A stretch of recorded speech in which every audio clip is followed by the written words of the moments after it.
Welcome back, everybody, to a more exciting Frostborn Season 4 breakdown style video. I was going to do this the other day, but I decided to end up doing this today because I wanted to talk about the LGW video at least while it was reasonable to, so let's do this now.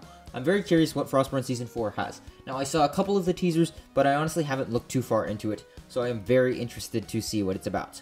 Let's get into it. With the 1.13 update, we introduce equipable runes for all classes. Runes go into special rune slots in the class inventory and give useful passive bonuses, like improving health, damage, giving a chance to reflect incoming damage, or ignore a certain percentage of armor while attacking. That is awesome. The total rune effect depends on the number of runes of same type inserted in your class slots, and also on the level of such runes.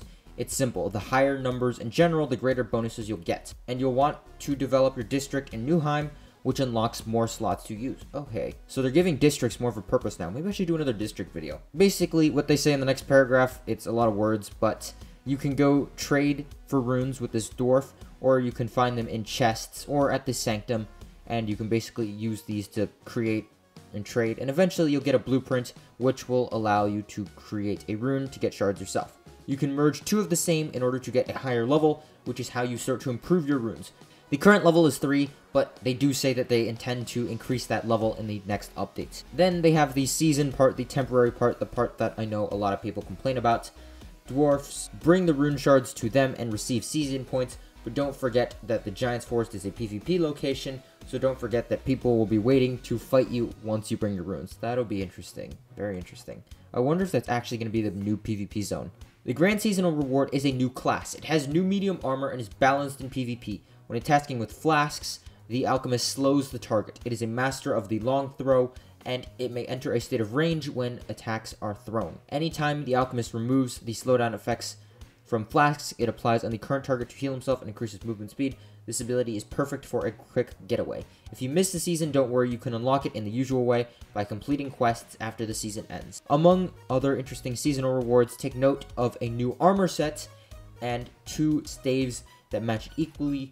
These things give you a chance to attack your enemies with chain lightning, which is cool, while the healing staff allows you to chain heal you. And then lastly, a new mount, Armored Lynx. It's exclusive to the new season, but they give you a chance to get all previous seasonal mounts while doing an exchange at the Newheim stable, so head over to the stable mount to get boars, foxes, and lynxes.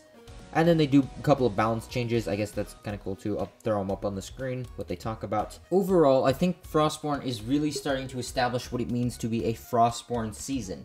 There's going to be a new class, a new mount, and some sort of temporary thing. I feel like it's really early to judge this very early on, so I will eat my words if come to be. But I think that this is a good version of a season from Kefir. Within the Kefir realm, this is what a season should look like. You have the temporary stuff for people who just want something and then they want it to be over with, and to have the exclusive level stuff.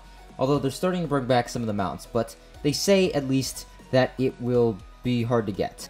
And these things are really difficult. It's not like you can just go into the shop and get it. And then you have this very endgame stuff, this permanent stuff, so people have a takeaway from the season. And it ultimately does affect the game, like chain lightning, chain healing. I think that's really cool, and I want to see how that's done. But I, for one, am quite interested to see how this ends up playing out.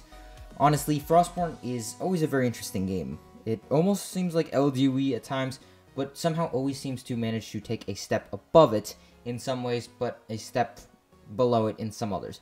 But I think that in seasons really are above it. I know a lot of people expect me to complain about seasons, and you know my complaints about seasons already. But I think that the established Frostborn seasons are good as they are now. I'm very curious how they improve it, though. You obviously can't have an average season every single month. Eventually, people are going to get bored, no matter how good your content is. If you do the same thing every time, people are eventually going to get bored. So I'm very curious how they end up changing from here. Because if this is the floor, I'm very curious how it goes up. And I, for one, am excited to try it. But I, for one, am interested to see. So we'll see. Let me know your thoughts on this update down below. Shout out to Telstick. By the way, he ended up watching my video, and he won the challenge for the Frostborn YouTuber contest. So, mad props. Shout out to him. Subscribe. ZD out.